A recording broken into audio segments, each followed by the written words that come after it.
রাজনৈতিক দলগুলোর সঙ্গে বৈঠক করবে জাতীয় ঐকমত্য কমিশন। বিকেল ৩টা থেকে ৫:৩০ পর্যন্ত রাজধানীর ফরেন সার্ভিস একাডেমিতে এই বৈঠক অনুষ্ঠিত হবে। রাজনৈতিক দলগুলোর সঙ্গে জাতীয় ঐকমত্য কমিশনের এটাই প্রথম বৈঠক।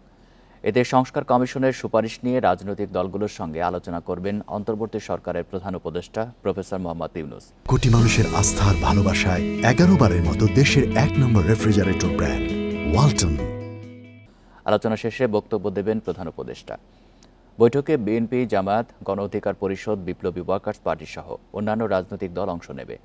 এর আগে বিভিন্ন ক্ষেত্রে সংস্কারের প্রস্তাব তৈরির জন্য গঠন করা ৬টি কমিশন তাদের পূর্ণাঙ্গ প্রতিবেদন গত ৮ ফেব্রুয়ারি প্রধান উপদেষ্টার কাছে পেশ করেছে।